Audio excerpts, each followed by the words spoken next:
we're back again on part, I don't know what part this is, but Derek's got another question for Donna and I. So we're just going to keep asking questions about all things aging, because again, this is what? Aging while black. So there you go.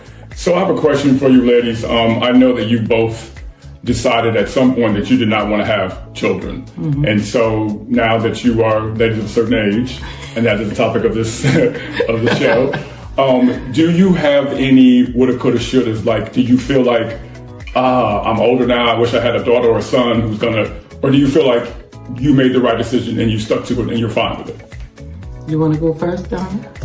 I feel like it wasn't really a decision. It just was something that didn't happen. And what I do is I always say, well, do I regret that? And I don't have regrets about it. Did you want children?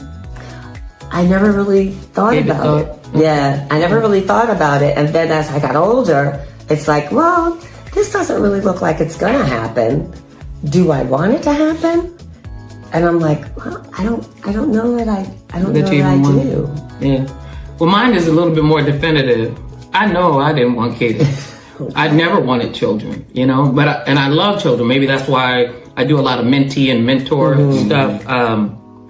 But yeah, it wasn't in my thought process. And I always say, be careful what you ask for, right? Because the brain and the mind actually does bring things to fruition. I said I wanted to be a businesswoman and travel the world. I said that when I was probably in middle school, and that's what I ended up doing. My sister, on the other hand, from middle school, said she wanted a kid, wanted to be married. That's what she got. So I have no regrets about not having kids. It's funny, I sent my nephew something today, and maybe I feel like I always had children because he was around me. You guys remember my nephew? Blair. Yeah. We have lots of nieces and nephews. Exactly. And so Blair, everybody thought he was mine. I had him around me so much. I sent him a thing today, as a matter of fact, that said, aunts are the people who loves a tiny person and they're not even theirs. Yeah. And it was like, that's how you love them. You love them so much, but they're not yours. Right. But I felt that was sufficient for me. So to answer your question, no.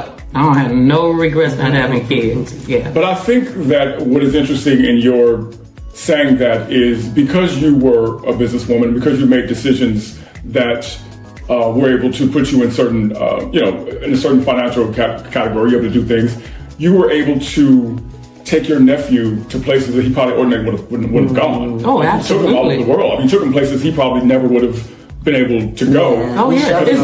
What's my favorite line I used to tell you guys all the time? E&E. That's right. It's experience and exposure that allows you to have conversation. Yeah. If you haven't experienced anything, you can't talk about anything. Right. If you haven't been exposed to anything, you don't get to have a chance to talk about it. Now, your level of exposure can be the thing that happens on the street corner, right? That's all you've been exposed to. That's what you're going to talk about. I wanted to give my nephew more exposure so that he could have a bigger conversation. I remember the first time we went to have sushi, and all kids really want to have is a hamburger, right? I said, but this time we're not going to have a hamburger. We're going to go to the sushi restaurant. All I wanted him to do was experience it. Just try it. Just try it. If you don't like it, that's fine. All you have to do is say to people, I used to hate when kids say, you want to try that? I don't like that. Have you had it? No. Then how do you know? That's right. So I wanted him to be able to at least talk about it. If you don't like it, you can say, I don't like it. I don't like the texture. I don't like the smell. I don't like, this certain fish or whatever it is. But at least be exposed to it and experience it so you can talk about it intelligently. Yeah. That was always my thing. Yeah. And I wanted him, he went to the Michael Jordan camp. Because not that he was such a, trying to be a basketball player. I wanted him to be exposed. So he got to meet Michael Jordan. He got to be there with Bow Wow. He got to be there with other kids. That's a conversation.